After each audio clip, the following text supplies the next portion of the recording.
The winter's whirlwind. The biting chill of a New York winter swept down the crowded avenues, its icy grip cutting through even the thickest layers of clothing.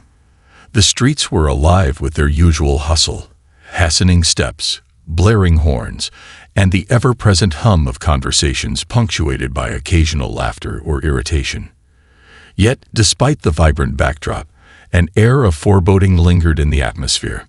Something was amiss. Among the sea of hurried figures, a man moved with uneven steps, his tattered coat flapping in the gusts.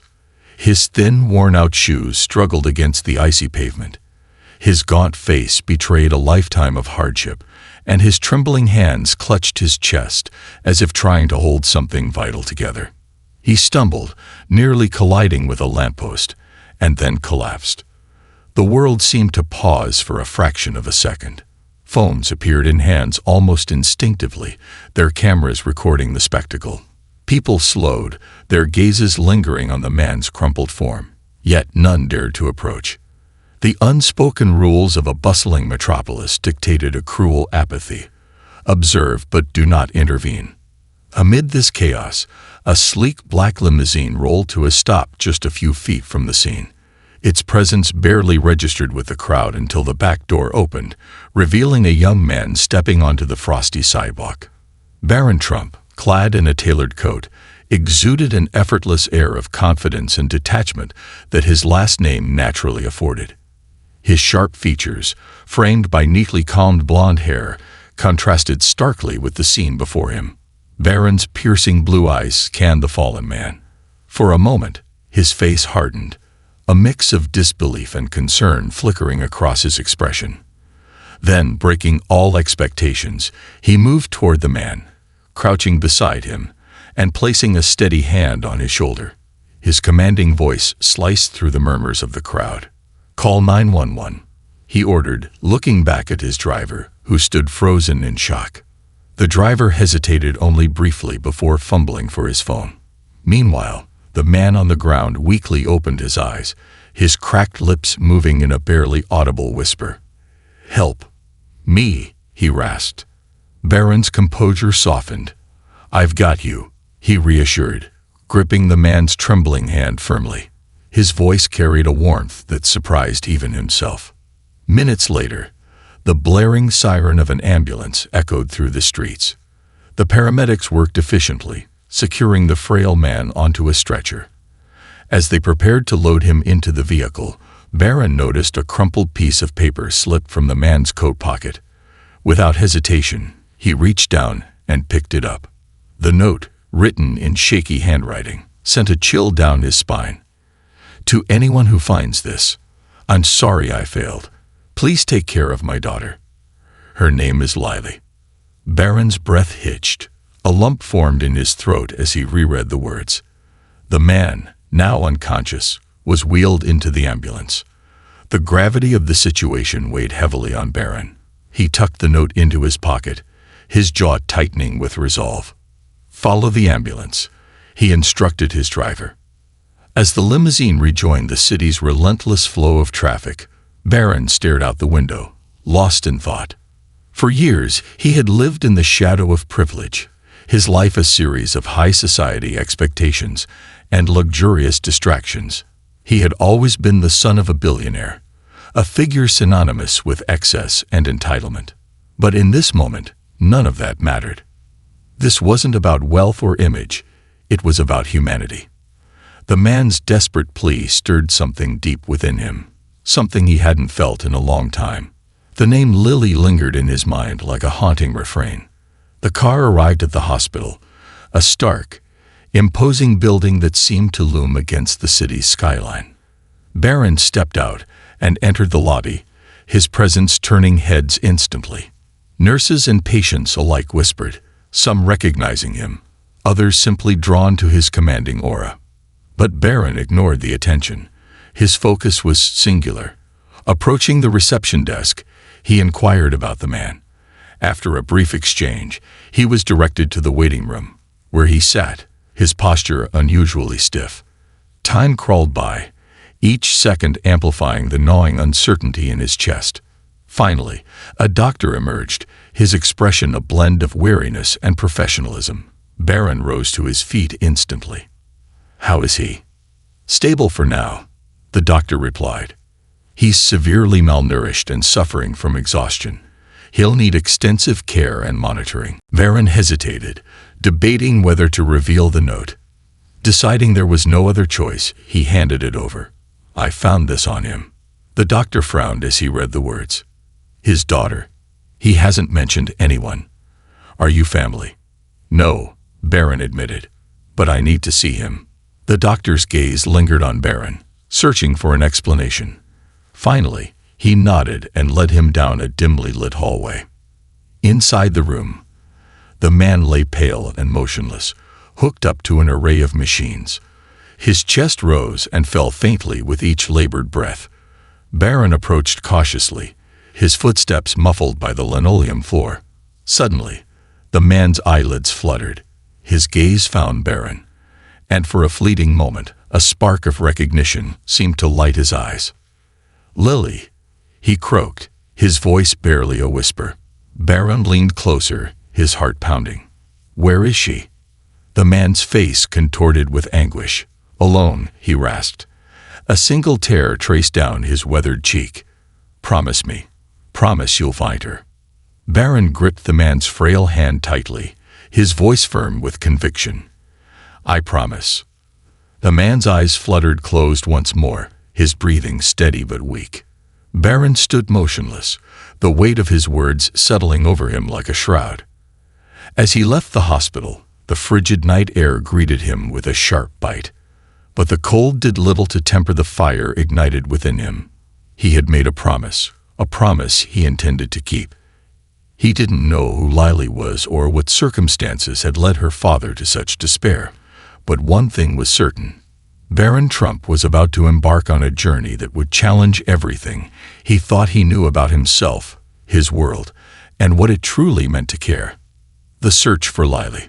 The cold winter night seemed endless as Barron Trump's limousine glided through the streets of New York City. The city lights blurred into streaks against the frosted windows, but Barron's mind was sharper than ever. The note he had discovered earlier burned a hole in his pocket, its haunting words echoing in his thoughts. Who was Lily? And what circumstances had led to her father's collapse on that unforgiving pavement? The address on the man's ID was his only lead.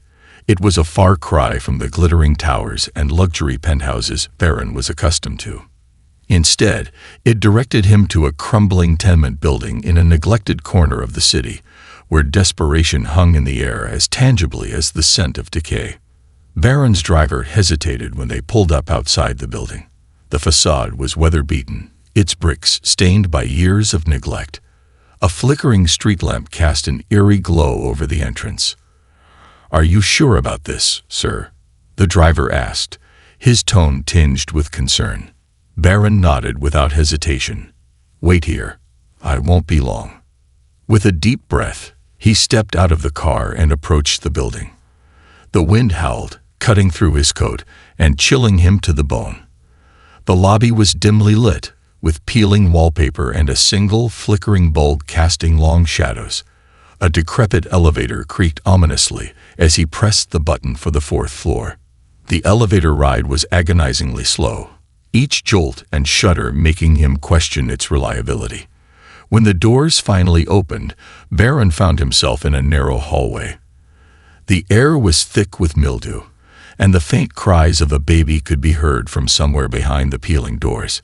He approached apartment 4B, the number scrawled on the ID, and knocked firmly. Silence. Barron knocked again, this time louder. "Who is it?" A small, trembling voice called from the other side. Barron's heart clenched. He crouched slightly, trying to make his voice as gentle as possible. "My name is Barron. I'm here to help. Is your name Lily?" A pause. Then the sound of shuffling footsteps. The door creaked open just a sliver, revealing a girl no older than 6. Her big brown eyes were wide with fear, her face smudged with dirt. She clutched a stuffed bunny tightly against her chest, its ear nearly torn off.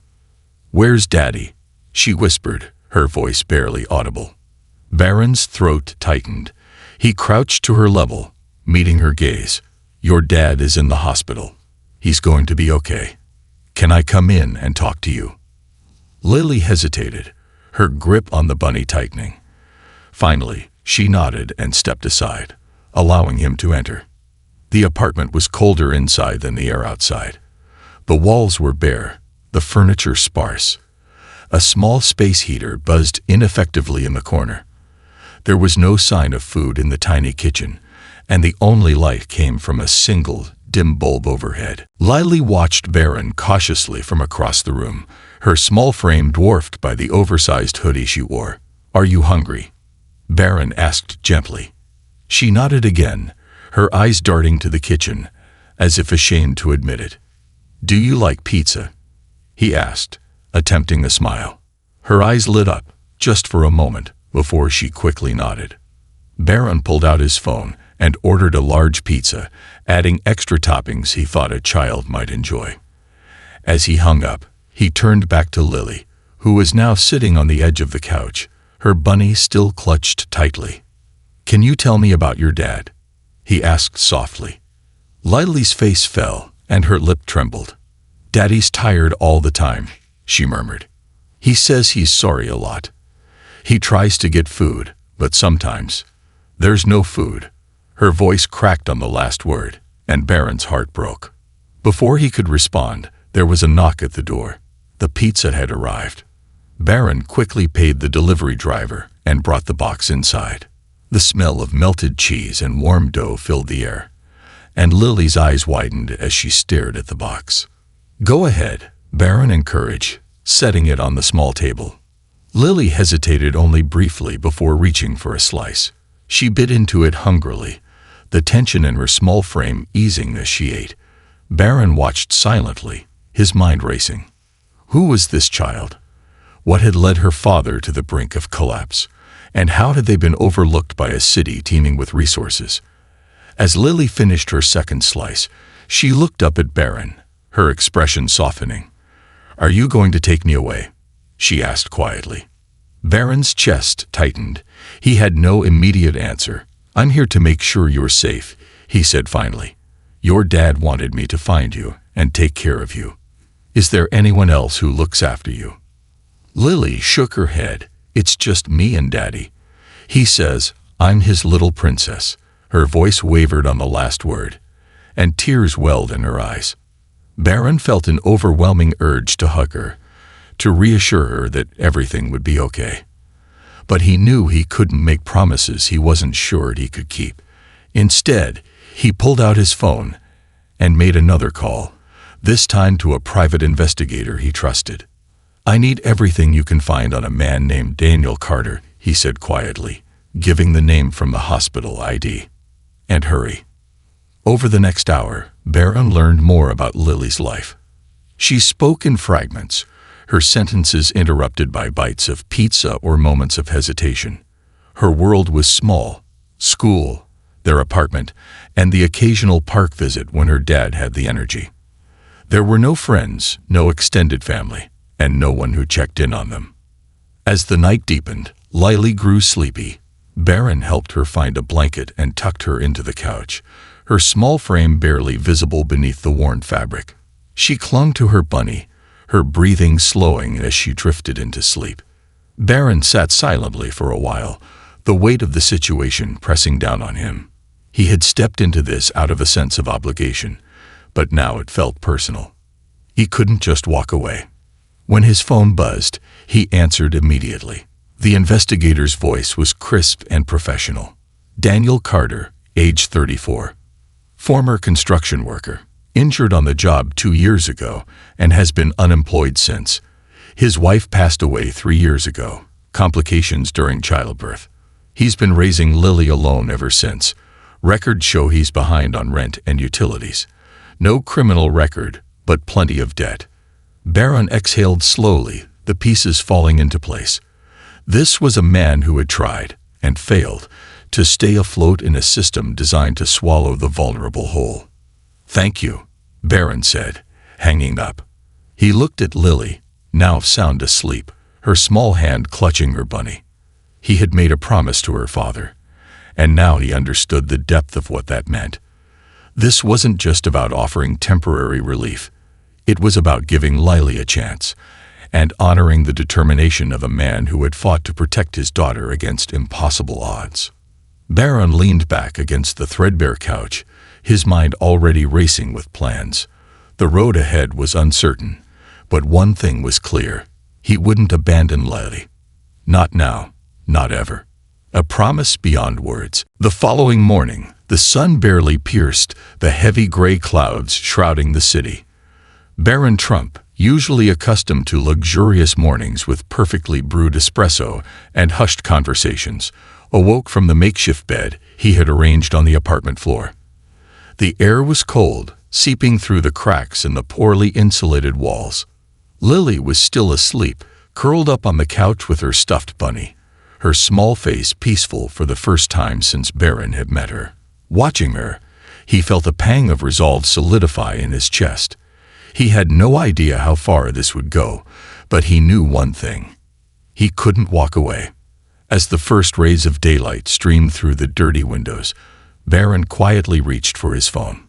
He sent a few messages, one to his assistant, instructing them to gather warm clothes and essentials for a 6-year-old, and another to the investigator for updates on Daniel Carter's situation. His driver arrived within the hour, bringing a bag filled with clothes, a thick winter coat, and a pair of sturdy boots. There were also groceries, fresh fruit, bread, milk, and cereal. "Thank you," Barron said, accepting the delivery at the door. The driver hesitated, looking uncomfortable in the decrepit hallway. "Are you sure you want to stay here, sir?" the driver asked, glancing at the peeling paint and broken fixtures. Barron nodded firmly. "Yes, this isn't just a one-time thing." Inside, Lily was stirring awake, her hair tousled and her eyes still heavy with sleep. When she saw Barron unpacking groceries onto the small table, her face lit up with a shy smile. "Good morning," he greeted her warmly. "I brought some breakfast. Do you like cereal?" Lily nodded eagerly, her face brightening. Barron poured her a bowl, watching as she ate with an enthusiasm that betrayed just how hungry she'd been. The simple act of providing for her felt deeply rewarding, but it also underscored the enormity of what Daniel Carter must have endured every day. As she ate, Barron crouched down to her level. "Lily, I need to ask you something important," he began gently. "Do you remember where your dad worked before he got hurt?" She paused, her spoon midair.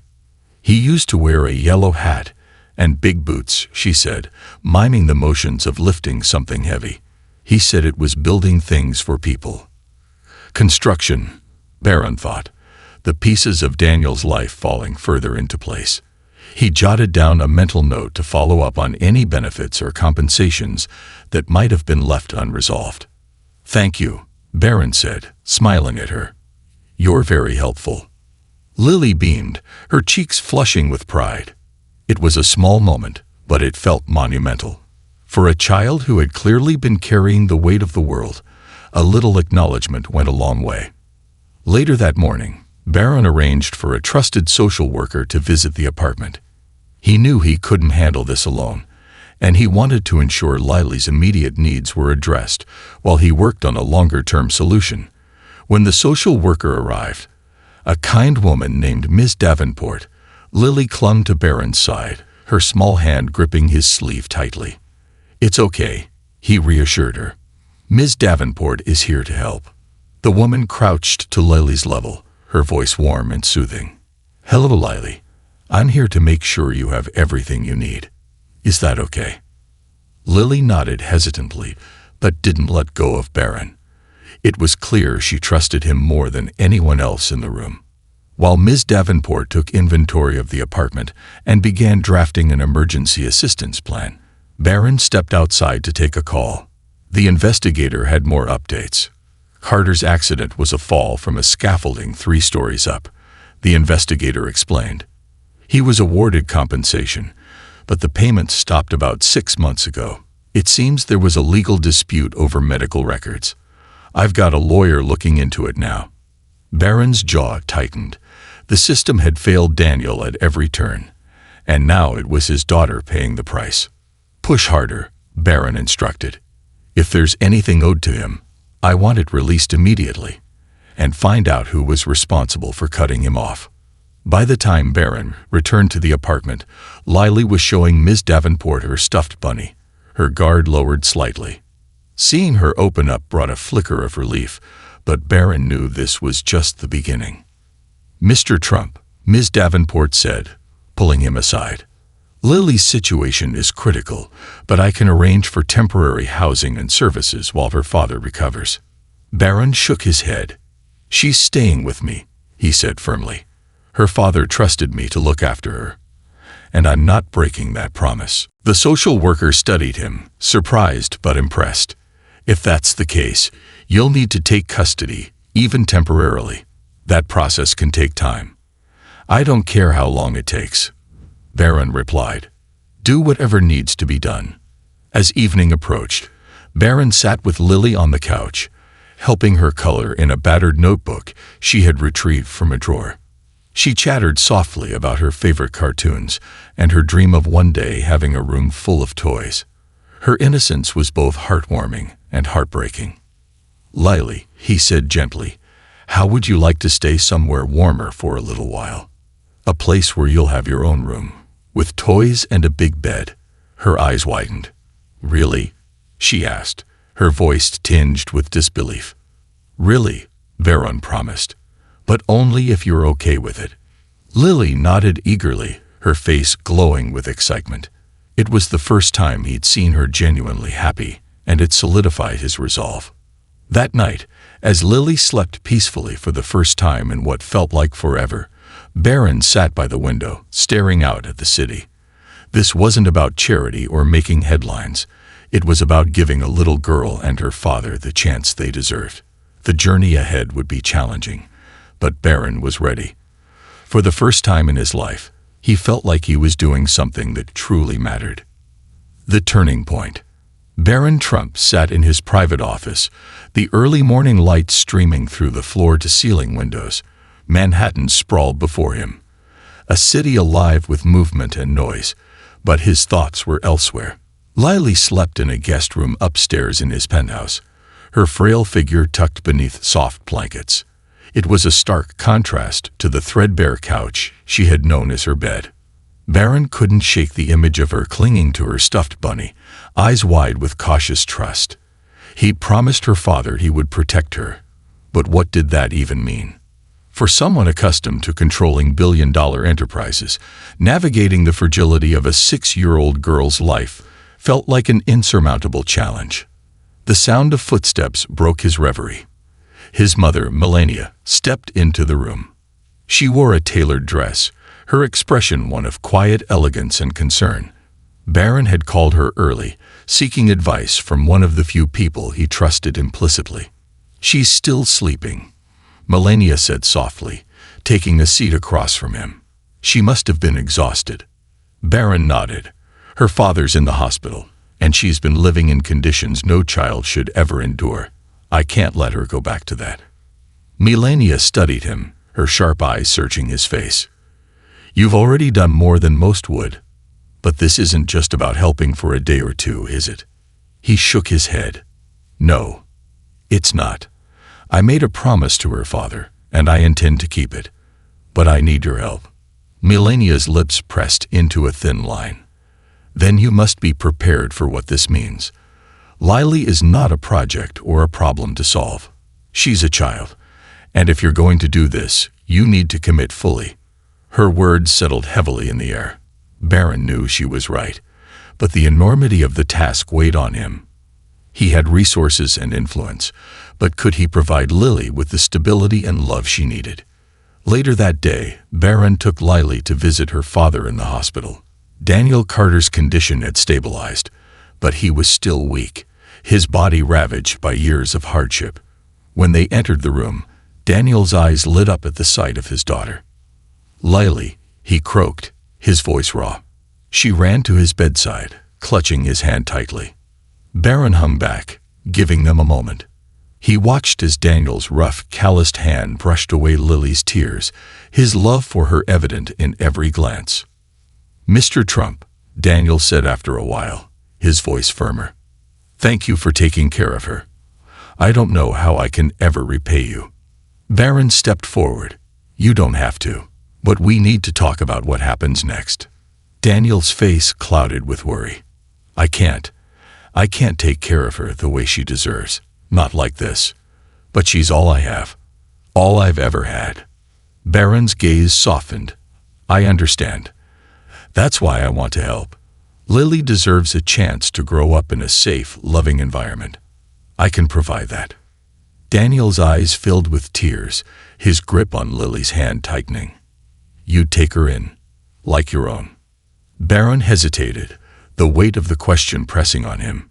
"Yes," he said finally. "But only if you're okay with it. I don't want to take her from you, Daniel. I want to be someone who can help her and you, however I can."